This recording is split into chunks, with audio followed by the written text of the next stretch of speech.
गुरवे गौरचन्द्राय राधिकाय तदालये कृष्णाय कृष्णभक्ताय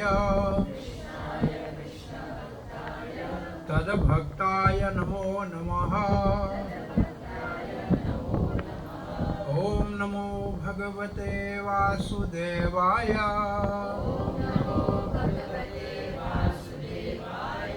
ओम नमो भगवते वासुदेवाय।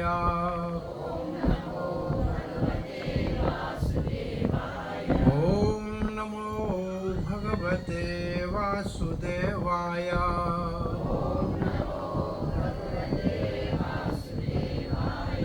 कृष्णाय वासुदेवाय देवकी नंदनाय च नंदगोपकुमाराय गोविंदाय नमो नमः। रामाय रामचंद्राय रघुनाथाय नाथाय सीताय पतये नमः। जय श्री कृष्ण चैतन्य प्रभु नित्यानंद श्री अद्वैत गदाधर शिवास आदि गौर भक्त वृंदा।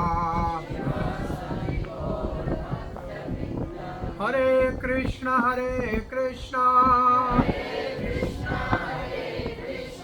कृष्ण कृष्ण हरे हरे हरे राम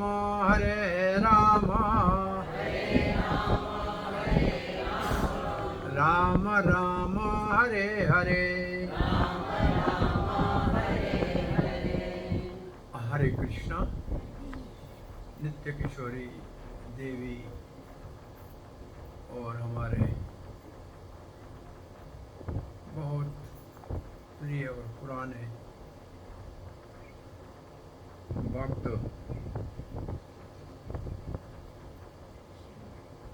क्या नाम नरसिंह प्रभु और उनकी माता जी गत 16 साल से 18 साल से हम आते रहे देख रहे हैं। हर सत्संग में आते भी हैं और अपने निवास स्थान पे अपने परिवार के साथ हरि कथा का आयोजन करते हैं, स्वयं सुनते हैं और सबको सुनने के लिए शुभ अवसर भी देते हैं। सो आज पुनः इनके निवास स्थान पे हरि कथा का छुट्टी के दिन आज हॉलीडे है और उन्होंने अपने निवास स्थान पे ये सत्संग रखा है। आप सब जो इसमें भाग लेने के लिए भक्त आए हैं, आप सबका हम स्वागत करते हैं।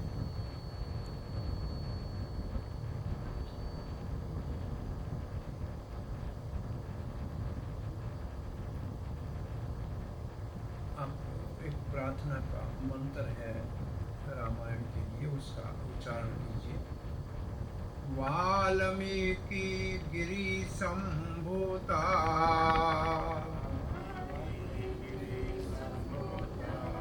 राम सागर गामिनी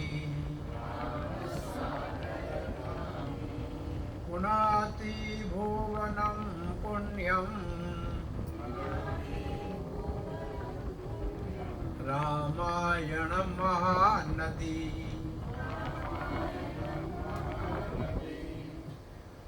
जैसे नदी पर्वत से निकलती है, नदियां जो निकलती हैं वो पर्वत से निकलती है। जैसे हिमालय से गंगा निकलती है, जमुना निकलती है, तो ऊपर बर्फ होती है, वो बर्फ पिघलती है तो नदियां बनती हैं। तो ऐसे वाल्मीकि जी जो है वो है बहुत बड़ा पर्वत।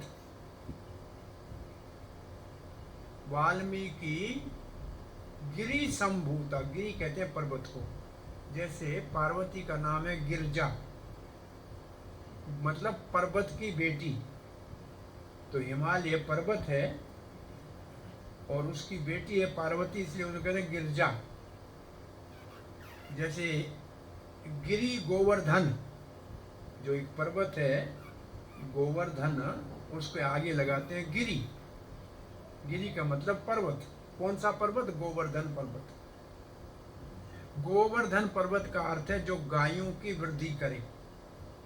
गो का मतलब गाय, वर्धन का मतलब उनकी वृद्धि करने वाला, उनके लिए अच्छा घास, उनके लिए पानी, उनके लिए खाने की व्यवस्था करे, उसको गोवर्धन कहते हैं। और गिरि का मतलब पर्वत। तो वाल्मीकि गिरि संभूता, वाल्मीकि ऋषि जो हैं वो पर्वत के समान है। और राम जी का क्या? राम जी किसके समान है? राम सागर गामिनी, राम सागर है, राम अनंत है, सागर का कोई अंत नहीं होता, राम सागर है। और रामायण क्या है? महानदी है, जो वाल्मीकि रूपी पर्वत से उतरी है। पर्वत भी कहते हैं ना, माउंटेन को पर्वत भी कहते हैं, इसलिए पार्वती नाम है, मतलब पर्वत की पुत्री पार्वती। गिरजा पार्वती जो नाम है, क्योंकि वो पर्वत की पुत्री है और हिमालय की बेटी है। उसको कहते हैं हेमवान और मेनका की बेटी। माता का नाम है पार्वती के मेनका, पिता का नाम है हेमवंत, हिमालय पर्वत, इसलिए गिरजा और पर्वत की पुत्री पार्वती। सो वाल्मीकि जी पर्वत के समान हैं, जिनके हृदय से रामायण रूपी गंगा निकली है, जो राम रूपी सागर में जा रही है। भाई जो भी नदी होगी वो तो सागर में जाएगी, तो राम है सागर के समान। रास्ते में नदी जाती है, क्या काम करती है? पुनाति भुवनम पुण्यम। जो भी इस नदी का दर्शन कर लेते हैं, स्नान कर लेते हैं, उनको पवित्र कर देती है रामायण। ऐसे गीता के लिए लिखा है, मल निर्मोचनम पुंसाम जल स्नानम दिने दिने। जैसे हम रोज सुबह स्नान करते हैं, शरीर को साफ करने के लिए सब स्नान करते हैं। सकृत गीता मसी स्नानम, एक बार भगवत गीता के अमृत में स्नान कर ले। इसका मतलब हम गीता को सुन ले। संसार मल नाशनम, तो जन्म मृत्यु के सारे पाप नाश हो जाए, सारा कचरा धुल जाए। ऐसे रामायण नदी में जो स्नान कर ले, इसका मतलब जो रामायण सुन ले, जो रामायण पढ़ ले, जो रामायण सुना ले, वो हो गया रामायण में स्नान करना। भुवनम पुण्यम, भुवनम का मतलब पूरी पृथ्वी को पवित्र कर देती है रामायण। जे ग्रह रामायण, जे ग्रह, जिस घर में रामायण का पाठ होता है, से ग्रह तीर्थ भवती, वो जगह तीर्थ हो जाती है। जैसे जैसे गंगा है हरिद्वार में, वो तीर्थ है। तीर्थ क्या करता है? पवित्र करता है। ऐसे रामायण नदी है जो पवित्र करती है। कैसी नदी है? ऐसे देवता लोग भागवत में कहते हैं, न यत्र वैकुंठ कथा सुधापगाः, जहाँ भगवान वैकुंठनाथ, विष्णु, नारायण, राम, कृष्ण, उसकी कथा की अमृत की नदियां नहीं बहती, वो जगह जहाँ हरि कथा की अमृत की नदियां ना बहती, नहीं बहती हैं। न यत्र साधवो, जहाँ भगवान के भक्त उन कथाओं को कहने वाले नहीं हैं, सुनने वाले नहीं हैं, सुनाने वाले नहीं हैं। न यत्र यज्ञमखा, जहाँ बड़े बड़े उत्सव, रामनामी, जन्माष्टमी, गौर पूर्णिमा, नरसिंह चतुर्दशी, हरिनाम संकीर्तन यज्ञ न हो, सुरापी लोकम नशे, ये देवता कहते हैं ये तीन चीजें स्वर्ग में है ही नहीं। ये चीजें, जहां ये तीन चीजें नहीं है वो स्वर्ग भी है तो हमको नहीं चाहिए। यहाँ आपका मॉरिशस के लिए कहते हैं ये स्वर्ग है धरती के ऊपर, बहुत सुंदर है ये धरती के ऊपर स्वर्ग है। God has made the Mauritius first and then haven, ऐसे कहते हैं कि भगवान ने पहले ये स्वर्ग बनाया फिर स्वर्ग बनाया। लेकिन फिर कहे कि भक्त कहाँ, यहाँ से देवता कहाँ चले गए? भाई स्वर्ग है तो यहाँ देवता होने चाहिए ना, तो देवता जैसे लोग कहाँ हैं? सो वो स्वर्ग हमको पसंद नहीं है जहां हरि कथा का अमृत की गंगा न बहे, जहां हरि भक्तों के मुख से कथा सुनने को न मिले, जहां भगवान के अवतार का उत्सव न मनाया जाए, जहां भगवान के नाम का कीर्तन नहीं हो, तो वो कितना भी अच्छा स्वर्ग क्यों न हो हमको नहीं चाहिए। तो रामायण महानदी है जिसके अंदर स्नान करने से हम सब तीर्थ की तरह पवित्र हो जाते हैं। देखो तीर्थ में आप जब जाएंगे हरिद्वार, तब गंगा को देखेंगे और स्नान करेंगे, गंगा यहाँ नहीं आएगी। लेकिन रामायण ऐसा तीर्थ है जो आपके घर में आ जाएगा, और साधु ऐसा तीर्थ है जो चलता फिरता गंगा है। शास्त्र और साधु ये दोनों चलते फिरते तीर्थ हैं। ये जहाँ जाते हैं वहाँ पवित्र कर देते हैं, शुद्ध कर देते हैं, हृदय को शांति प्रदान करते हैं। तो ऐसी रामायण जो वाल्मीकि जी ने लिखी है, उस रामायण का हम थोड़ा सा बाल कांड की चर्चा करेंगे। महाराज दशरथ ने कहा कि मेरे राज्य में सुख शांति समृद्धि सब कुछ है, धन धान्य है, प्रजा बड़ी प्रसन्न है, लेकिन मेरे को संतान नहीं। जब मेरे को संतान नहीं है तो मेरे बाद राजा कौन बनेगा? तो मेरा उत्तराधिकारी तो है नहीं। तो उन्होंने अपने गुरुदेव को कहा, वशिष्ठ जी को, कि गुरुदेव आप अश्वमेध यज्ञ कराइए। गुरुजी ने कहा अच्छी बात है, वैसे यज्ञ करने से क्या होता है, जो हमारे रास्ते में रुकावट होती है वो यज्ञ करने से हट जाती है, तो फिर हमारे भाग में जो है वो मिल जाता है। मानो मेरे भाग में गवर्नमेंट से मुझे मिलने वाले हैं 1 मिलियन, लेकिन कोई रुकावट उसमें पड़ी है, कोई ऑब्स्टेकल है, वो यज्ञ करने से वो ऑब्स्टेकल खत्म हो जाता है। ऐसे महाराज दशरथ यज्ञ कराएंगे, कहते हैं हम यज्ञ कर रहे हैं तो फिर हमारी रुकावट खत्म हो जाएगी और हमारे को संतान हो जाएगा। तो उस समय महाराज दशरथ का बहुत पुराना मंत्री, जो महाराज दशरथ के पिता अज का भी मंत्री रहा था, उसका नाम था सुमंत्र, उसको सुमंत कहते हैं, सुमंत्र। उसने कहा, हे राजन, 4 कुमार, सनक आदि कुमार, ब्रह्मा जी के पहले मानसिक पुत्र हैं, सनातन, सनक, सनातन, जो ये आपके पिता के पास आए थे। उन्होंने कहा था कि महाराज, आपके बेटे दशरथ महाराज को 4 बहुत ही प्रतापी पुत्र होंगे, और उसके लिए उन्होंने आगे कहा था कि वो जब ऋषि श्रृंग पुत्रेष्टि यज्ञ कराएगा तब वो उनको संतान होगी। तो महाराज दशरथ ने पूछा, ऋषि श्रृंग कौन है? तो उन्होंने कहा, इस वक्त ऋषि श्रृंग जो ऋषि विभांडिक का बेटा है, ऋषि विभांडिक बहुत बड़ा ब्रह्मा जी का पुत्र है, तपस्वी। ये जो कश्यप का पुत्र है, बहुत बड़ा तपस्वी है। उसकी भारी तपस्या को देखकर इंद्र को उससे भय लगा कि कहीं हमारा राज न ले। तो उसने ब्रह्मलोक की एक अप्सरा को भेजा जो वेद का पाठ कर सकती थी। उसने वेद का पाठ किया। विभांडिक का मन वेद के पाठ की ओर आकर्षित हुआ।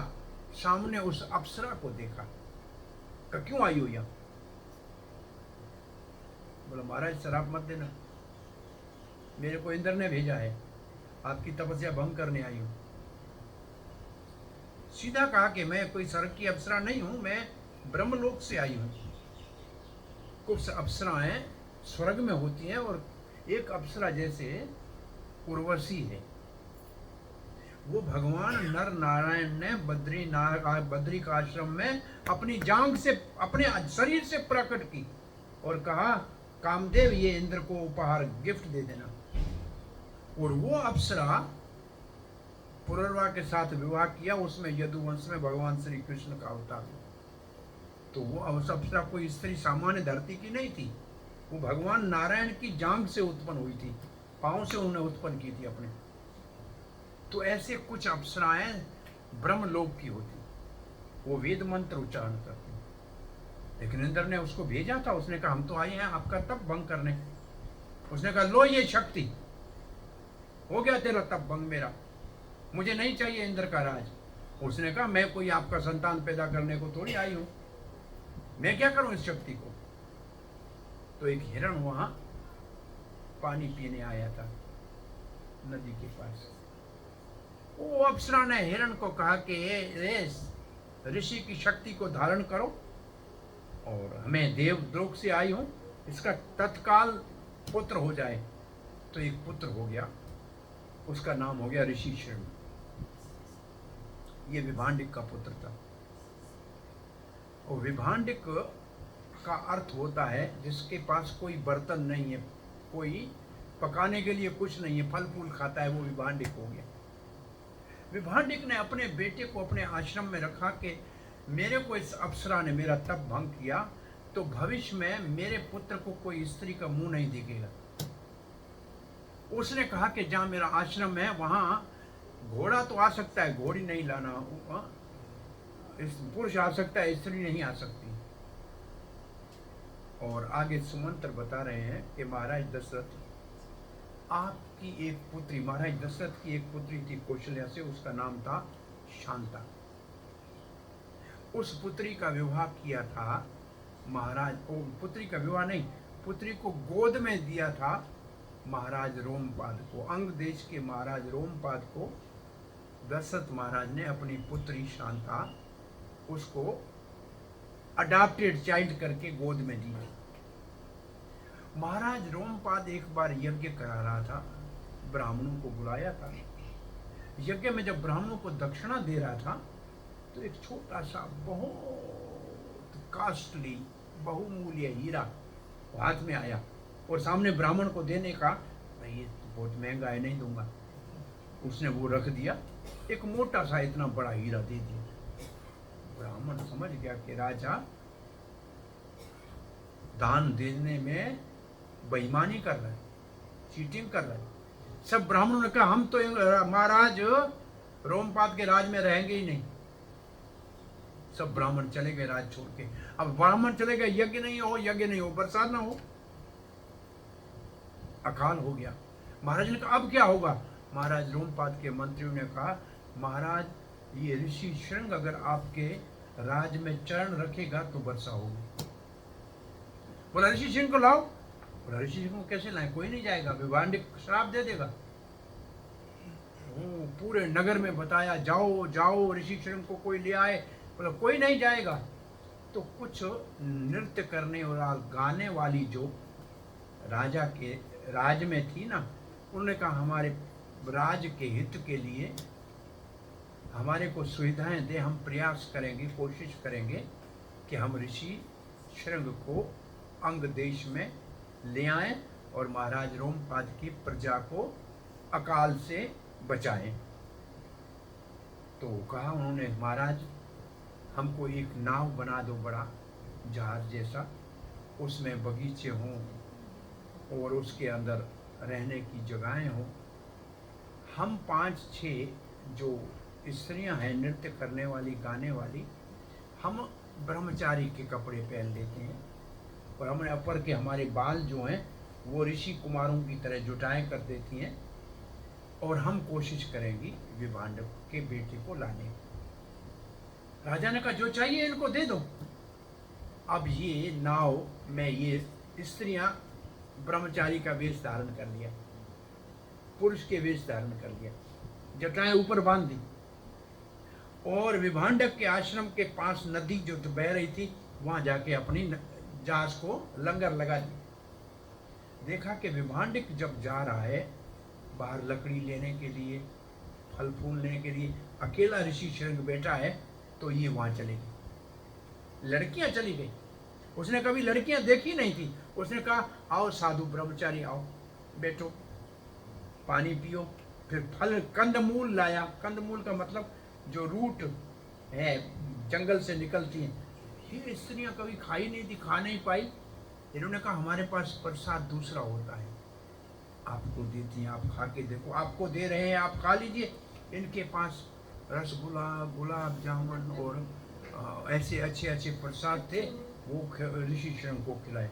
वो मुंह में डाला, अंदर चला गया। हाँ ये तो अच्छा है, ये तो खाना मुश्किल है कंदमूल, हाँ ये तो अच्छा प्रसाद है। थोड़ी देर के बाद ही बोला हम अपने आश्रम जा रहे हैं, अभी उठ के चले गए वापस। विभांडक आ गया, कुछ कोई बात नहीं। 2 दिन किया, 3 दिन किया। अब जब जाने लगे तो इनका आपस में प्रेम हो गया। 5 दिन में, 4 दिन में वो जाने लगे तो एक दूसरे को गले मिले। अच्छा कल में आना महाराज। उनको वो तो लड़कियां थी। अब वो उसका स्पर्श होने से उसको लगा पता नहीं क्या, ये कौन कैसे संत है, मैंने कभी देखे नहीं है ऐसे। उसको अच्छा ऐसा अच्छा आश्चर्य लगा। 5-7 दिन तक तो ऐसे आते रहे, घंटा 2 घंटा बैठे और फिर चले जाएं। एक दिन विभांडक कहीं दूर चला गया। किसी संत के कैमल ने एक वाटरमेलन खा लिया था, वो गले में अटक गया। तो विभांडक को बुलाया कि, तो विभांडक ने जाके क्या किया, बाहर से एक लकड़ी लिया, यहाँ से जोर से मारा, अंदर वाटरमेलन फट गया, टूट गया और अंदर चला गया।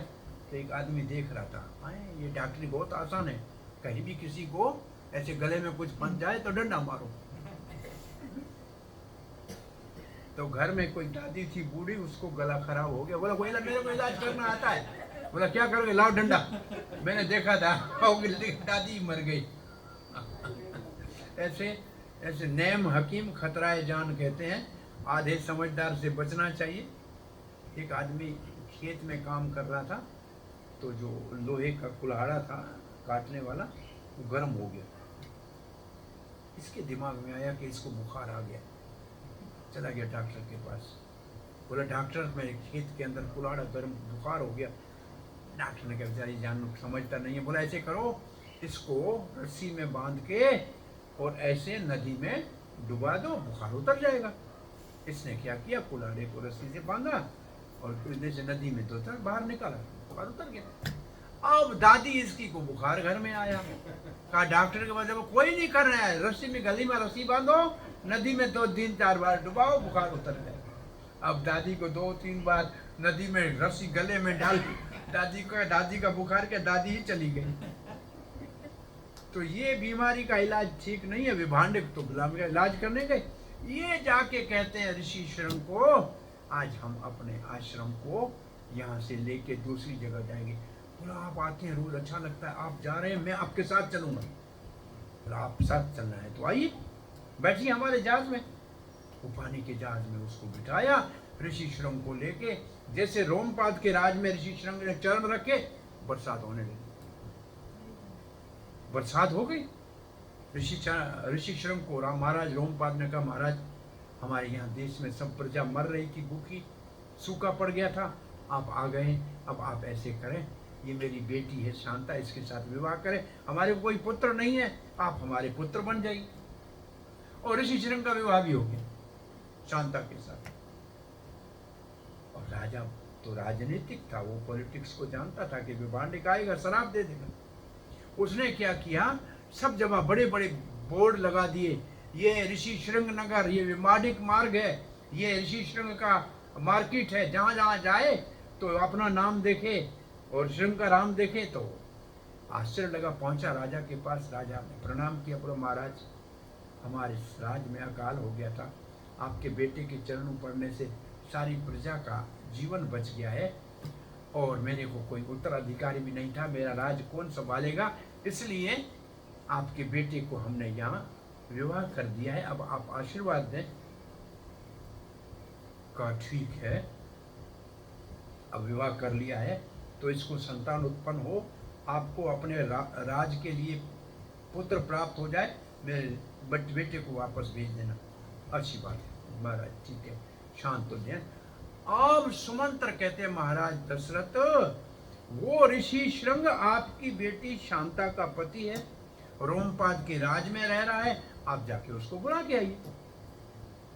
तो महाराज दशरथ ने अपनी रानियों को लिया, अपनी सेना की कुछ टुकड़ी को लिया और महाराज रोमपाद के पास चले गए।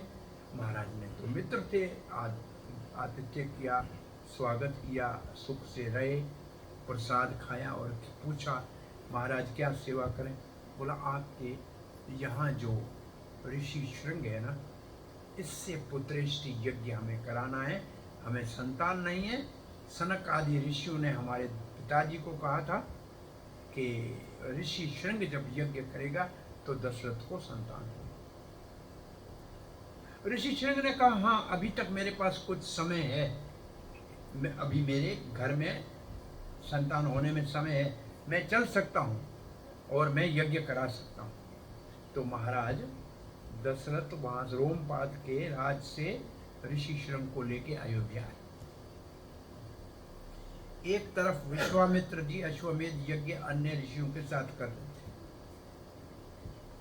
और अश्वमेध का मतलब घोड़े का बलिदान देना था और घोड़ा फिर स्वर्ग में चला जाएगा और जो दोष है वो उसका निवारण हो जाएगा, वो हो रहा था। और दशरथ और उनकी पत्नी कौशल्या उसमें बैठे हुए थे। दूसरी तरफ ऋषि श्रृंग आया, अभी वो यज्ञ भी हो रहा था, करा था, वापस आके उस यज्ञ को पूरा किया। फिर ऋषि श्रृंग ने कहा कि आप पुत्रेष्टि यज्ञ करेंगे। पुत्रेष्टि यज्ञ की तैयारी की, ऋषि श्रृंग ने यज्ञ शुरू किया। देवता सब आ गए यज्ञ में भाग लेने के लिए। पहले देवता आया करते थे, भगवान और देवता, विशेष रूप से भगवान, वो या तो यज्ञ अग्नि से भोजन करते हैं जो हम डालते हैं वो, या ब्राह्मण के मुख से खाते हैं। भगवान को भोग लगाना है तो या तो यज्ञ की अग्नि में स्वाहा करो या ब्राह्मण को खिलाओ, तो भगवान खाते हैं इन दो रास्ते से। तो यज्ञ में भगवान स्वयं आया करते थे, देवता आया करते थे अपने यज्ञ के भाग को लेने के लिए। ऋषि श्रृंग यज्ञ की तैयारी कर रहे, सब देवता आ गए। सब देवताओं ने ब्रह्मा जी को पकड़ा, कहा पितामह आपने विशर्वा के बेटे दशग्रीवा और उसके भाई कुंभकर्ण को इतने आशीर्वाद दिए हैं, वो हम सब देवताओं के लिए कहीं यज्ञ करने नहीं देते हैं, पूजा करने नहीं देते हैं, साधु ब्राह्मण को खा के जा रहे हैं। ब्रह्मा जी ने कहा आप ठीक कह रहे हो। तो मैंने एक शब्द कहा विशर्वा, शायद आप लोगों को ध्यान में नहीं होगा। पुलस पराशर ऋषि,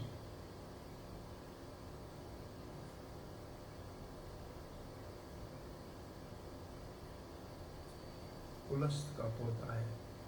पुलस्त ऋषि का बेटा है विशर्वा। जिस विशर्वा का अर्थ होता है विशेष श्रवण करने वाला, अधिक से अधिक वेद को सुनने वाला विशर्वा। उसकी एक पत्नी है इड़विड़ा, उससे बेटा है कुबेर। जो धन का देवता कुबेर है वो विशर्वा का बेटा है। और वो कुबेर उस वक्त लंका के ऊपर राज कर रहा था और कुबेर के पास पुष्पक विमान था और ये विशर्वा का बेटा है। 3 असुर थे, माली, सुमाली, माल्यवान। इनमें सुमाली की बेटी थी, उसका नाम था केकसी। उसको सुमाली ने कहा कि अगर हमारे असुर कुल में कोई ऋषि का पुत्र आएगा तो हमारा बल बढ़ जाएगा, तो हम अपने राज को वापस ले सकते हैं। तो केकसी जो बेटी थी माल्यवान की, उसने विशर्वा को जाके यज्ञ के अंदर खड़ी हो गई। विष्णु ने कहा क्यों आई हो? बोला महाराज आप ध्यान करके देख लो, ऋषि हो। बोला तुम्हें पुत्र संतान चाहिए इसलिए आई हो? बोला मेरे पिता ने भेजा है, मैं तो आज्ञा के पालन करते हुए आया। बोला समय उचित नहीं है, तुम्हारा संतान बहुत बड़ा असुर होगा। उसने कहा महाराज मैं तो आपके शरण में हूं, मेरे ऊपर कृपा कीजिए। बोला ठीक है, फिर आपका सबसे छोटा बेटा भगवान का भक्त होगा, और वो विभीषण हो। विभीषण भगवान का भक्त हो। केकसी ने पहले बच्चे को जन्म दिया, उसके 10 गर्दन थे, उसको 10 ग्रीवा कहते थे। 10 ग्रीवा। रावण बाद में उसका नाम पड़ा, उसको 10 ग्रीवा कहते थे, 10 गर्दन वाला। फिर दूसरे को जन्म दिया कुंभकर्ण, फिर शूर्पणखा, और फिर विभीषण। एक दिन ये बच्चे भी बड़े हो गए। एक दिन कुबेर पुष्पक विमान पे चढ़ के अपने पिता से मिलने आया विशर्वा से। तो ये केकसी ने देखा कि एक बेटे के पास विमान, मैं भी पत्नी हूं, मेरे बेटों के पास चढ़ने के लिए गधा घोड़ा भी नहीं। तो स्त्रियों में तो होता है ना ईर्ष्या के, उसके पास इतना मेरे पास इतना क्यों नहीं है। उसने अपने बेटों को कहा बेटा तपस्या करो, तपस्या करो और बहुत बड़े बलवान बन जाओ।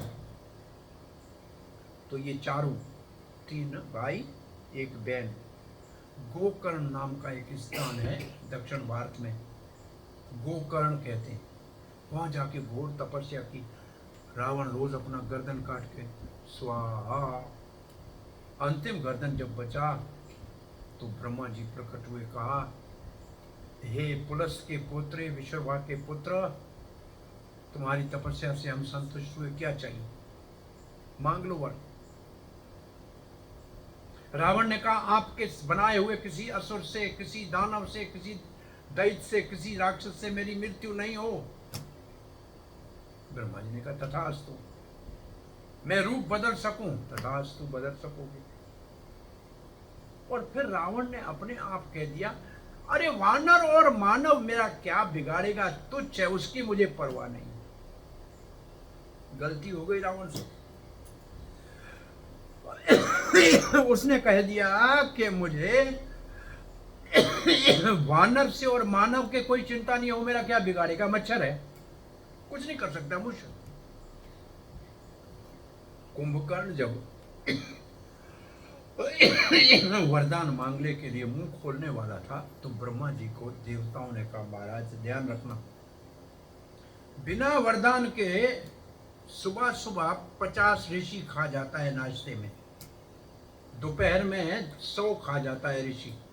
आशीर्वाद मत देना इसको, सोच समझ के देना।